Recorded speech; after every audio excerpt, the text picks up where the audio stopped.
ఏంటంటే రాజ్యాంగం ఏం చెప్తుందో దాని ప్రకారం ఫాలో అవ్వాల్సింది అందరం.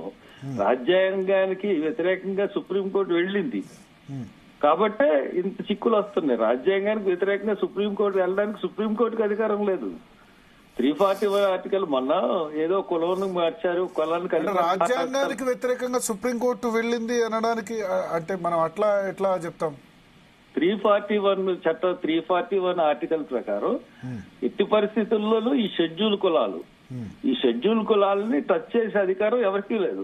ఈవెన్ రాష్ట్రపతికి కూడా లేదు. ఒక్క పార్లమెంటరే సవరించగలదు. వీళ్ళని విభజించాలన్నా, లేకపోతే విడగొట్టాలన్నా, లేకపోతే ఏం చేయాలన్నా, ఒక కులాన్ని తీసుకొచ్చి కలపాలన్నా, ఒక కులాన్ని తీసేయాలన్నా రాజ్యాంగం ప్రకారం ఎవరికీ అధికారం లేదు. ఒక్క పార్లమెంట్ కే ఉంది. అది కూడా రాజ్యాంగ సవరణ అనుసరించి. అది ప్రైమ్ మినిస్టర్ కి తెలుసు, ముఖ్యమంత్రులకి తెలుసు. ఏదో ఒక వర్గాన్ని ఓటు బ్యాంకు చేసుకోవాలన్న ఒక తాపత్రయం తప్పితే వర్గీకరణ శాస్త్రీయబద్ధంగా ఎక్కడ చేశారండి వర్గీకరణ? మెజారిటీ రాజకీయ పార్టీలు ఎందుకు అంగీకరించాయి ఇది తప్పైతే గనక? అన్ని రాజకీయ ఇప్పుడు దీన్ని వ్యతిరేకించే రాజకీయ పార్టీలు తెలంగాణలో లేదు, ఆంధ్రప్రదేశ్ లో లేదు. ఏంటి దీన్ని వ్యతిరేకించే వర్గీకరణ వ్యతిరేకించే రాజకీయ పార్టీ మీరు అనుకుంటే ఎలాగండి? తెలంగాణలో లేదు. మీరు ఇప్పుడు నన్ను అడిగారు, నేను చెప్పాను.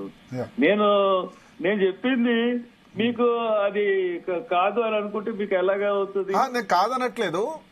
మీరు అంటారా మీకు ఎందుకు ఏ రాజకీయ పార్టీ మద్దతు ఇవ్వట్లేదు? ఇప్పుడు మీ వెర్షన్ ఎందుకు తీసుకుంటున్నాం అంటే ఇప్పుడు మాల సామాజిక వర్గానికి సంబంధించిన వెర్షన్ కూడా తీసుకోవాలి వర్గీకరణ జరిగింది. ఒకటి మాల మాదిగా దాంట్లో మాదిగలు కోరుకుంటున్న విషయం వాళ్ళని సాటిస్ఫై చేస్తే వాళ్ళు ఆ పార్టీకి ఒక ఓట్ బ్యాంక్ గా ఉంటారన్న కుటిల ప్రయత్నం. ఇది తెలుగుదేశం మొదలెట్టింది. ఆ తెలుగుదేశం నుంచి బీజేపీకి వచ్చింది. ఈ తెలంగాణలో వాళ్ళని ఓట్ బ్యాంక్ చేసుకోవాలని బీజేపీ, తెలుగుదేశం వాళ్ళని ఓట్ బ్యాంక్ చేసుకోవాలని తెలుగుదేశం. ఆ ప్రయత్నంలోనే ఇవన్నీ మొదలైనవి తప్పితే ఇప్పుడు దాని వల్ల ఈ వర్గీకరణ చేయడం వల్ల ఇప్పుడు అసలు ఉద్యోగాలు ఏమున్నాయండి? అసలు అన్ని ప్రైవేట్ కాలేజీలో రిజర్వేషన్లే తీసేసే పరిస్థితి ఉంది. 50% సీట్లకి రిజర్వేషన్స్ లేవు. ఇటువంటి పరిస్థితుల్లో వర్గీకరణలో ఏం సాధించుకుంటారు? ఒక విడగొట్టి మమ్మల్ని రాజ్యాధికారానికి దూరం చేయడం గురించి ఈ కుట్ర ప్రయత్నం. ఈ తరం కాకపోతే నెక్స్ట్ తరం అన్నా దీన్ని ఆలోచించుకుంటారు. ఎందుకంటే కొంతమంది రాజకీయ నాయకుల చేతిలో కీలుబొమ్మైనటువంటి వాళ్ళు నడిపించిన ఉద్యమం ఈ వర్గీకరణ ఉద్యమం. కాబట్టి దీన్ని మాల కమ్యూనిటీ మీరు ఒప్పుకుంటారని మీరు ఎప్పుడు అనుకోకండి.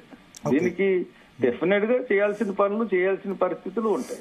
ఓకే, అంటే మరి ఇప్పుడు టీడీపీలో ఉన్న మాలా సామాజిక వర్గం గానీ, వైసీపీలో ఉన్న వాళ్ళు గానీ ఎవరు అబ్జెక్షన్ చెప్పలేదు. జగన్ కూడా ప్రైవేట్ కంపెనీలో ఉన్న వాళ్ళు ఇప్పుడు అదేమో జగన్ ప్రైవేట్ కంపెనీ, ఇది చంద్రబాబు నాయుడు ప్రైవేట్ కంపెనీ. వాళ్ళ ఇష్టానుసారంగా వాళ్ళకి ఇష్టం లేకుండా మాట్లాడగల ఇది ఉందా? ఒక కాంగ్రెస్ పార్టీలోనే ఉంటుంది ఇది. కాబట్టి వివేక్ వెంకటస్వామి వచ్చి బయటకెట్టి తీవ్రమైన అసమ్మతి తెలియజేశాడు.